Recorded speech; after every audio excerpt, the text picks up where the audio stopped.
brother, everything when I tell you not true.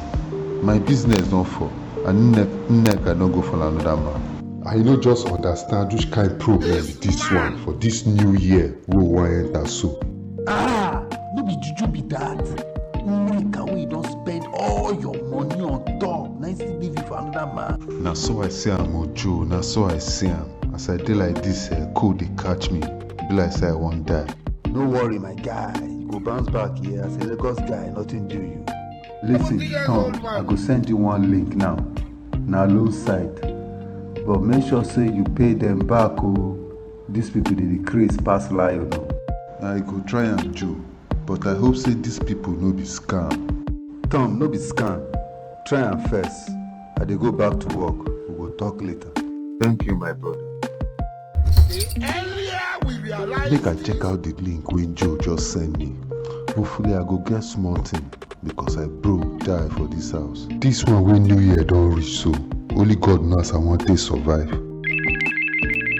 Be like say the text message don enter. Which one be all this information wey they ask me? They want my address. Oh, I will give them fake address. If they like me, they no pay me. Yeah, send.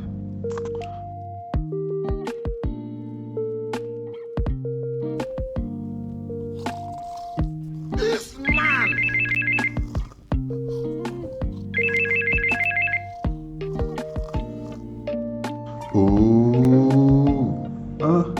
Can't a poor man sleep in this country again? And I won't follow me the drag sleep. Wait let's see that loan. This thing don't enter. Enter. Hey, see money. Egba me. 250k. God. I don't hammer. Now when God don't show me way where I will take the see money now. I go show Neka. I will go carry a friend. 5 friends. Sandra. Yes, now she I go call. Sandra baby. Hottest girl on the street. Waiting day now, babe. Your guy dey hot. Where you dey now? Tom, which one is this one way they call me? What happened to your wife, Neka? Abi she don't leave you. Take am easy. I know say I don't offend you. No face. But right now, as I dey now, money dey my hand now. Oh yeah, you see me under the waist time. You could see me now. What if they talk before? See me can carry my market they go. Not at all, babe.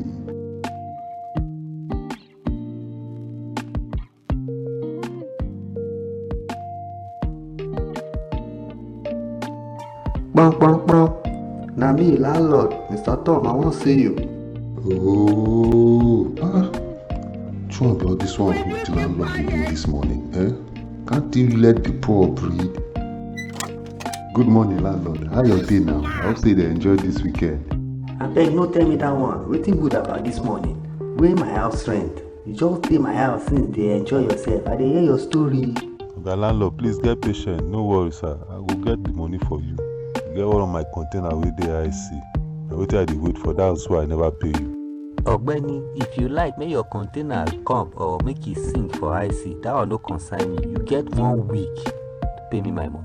No problem, Oga landlord. All the money wey I don borrow as loan, now I don spend finish on top of this sport betting and Mama Ijebu.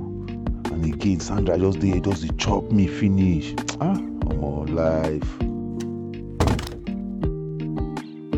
The first thing I need to do now to discharge this girl, Sandra. Make she come dey go.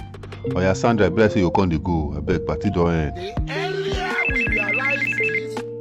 Na these loan people, now then they call me now. Even they text me. These people they disturb past mosquito self. Make I answer them. Make I even hear wetin they want talk. Hello, who be this? Hello, this is Mr. Jackson calling on behalf of the Federal Gbese Collection Agency. Am I speaking to Mr. Tom?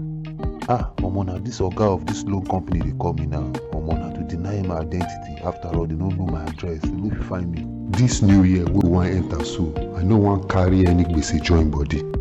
Sorry sir. This is Mr. Chooks, Mr. Tom's uncle. Mr. Tom don't go Canada last week on business trip. You say when he come back, he go pay now money. Excuse me, young man, what did you just say? Oga, don't tell you. Think say they wise. Mr. Tom no dey Nigeria again. When he come back, he go pay you.